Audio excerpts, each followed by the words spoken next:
Next on our program, I want to introduce to you a lady who has been watching North Carolina politics for 30 years. She remembers the horrible dark days of Democrats and liberals running the state of North Carolina with no end in sight. How many of you remember those days? Well, they're over now. Ladies and gentlemen, please welcome the Deputy State Director for Americans for Prosperity, Farr.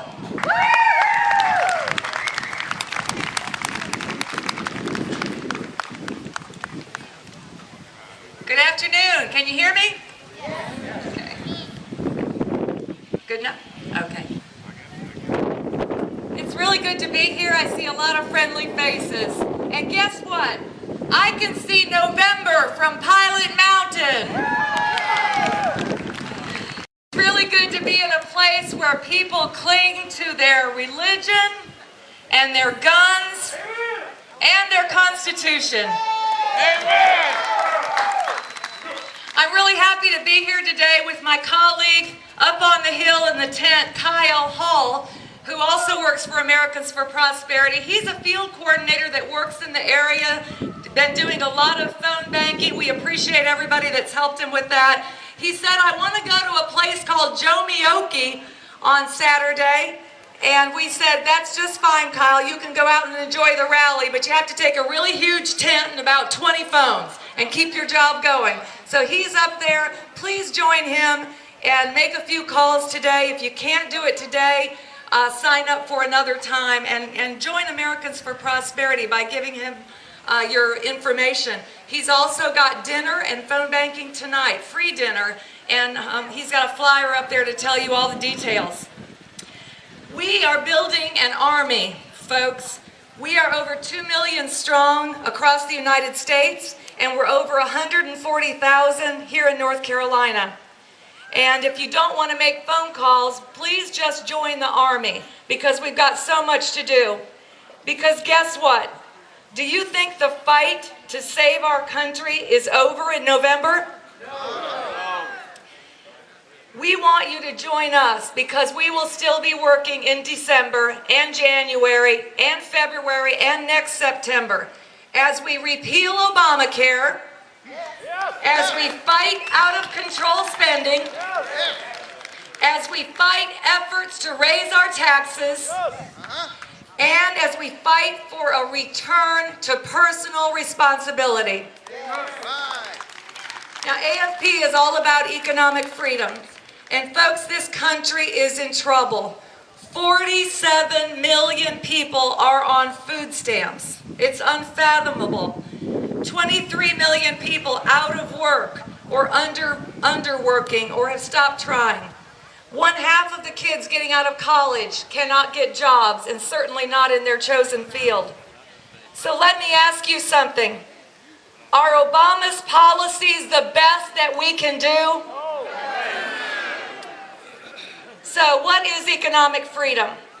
Well, one example of economic freedom is Obamacare. The attack on economic freedom is Obamacare. How do you feel about Obamacare? Obama's answer to health care reform is raising taxes, cutting Medicare, creating doctor shortages, not even addressing the cost of health care, and taxing the guy that doesn't have health care insurance $700 a year. Now, I've got to ask you, if he had $700 extra a year, he probably would have been buying health care insurance. What are we going to do about that guy who is taxed an extra $700 a year? Do you guys remember Nancy Pelosi? We haven't had to see her very much lately. That's a good thing.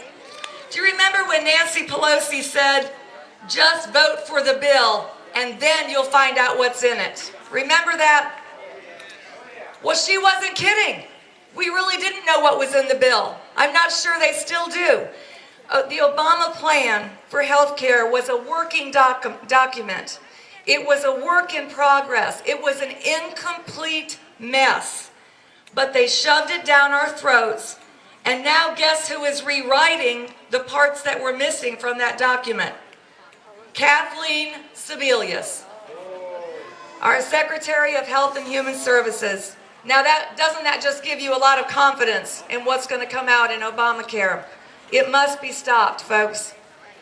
Time will not allow me to talk about all the ways that they are attacking economic freedoms in this administration.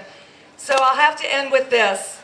I know you don't want our beloved country to end up like Greece and slide into European-style socialism. So we must get out of our comfort zone, folks. Make calls when you've never made them before. Knock on doors when you always said you would never do it, because we've got to do something different this time. God bless you all. Let's go out and get this done. And when this country gets back on its feet, we can all say we did our part. Thank you very much.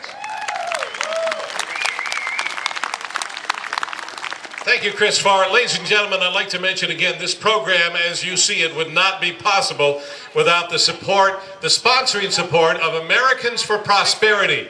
So would you give them a big, hearty Tea Party thank you? Round of applause, hoot, holler. They are exercising liberty and freedom of speech, and we thank you so very much for doing that.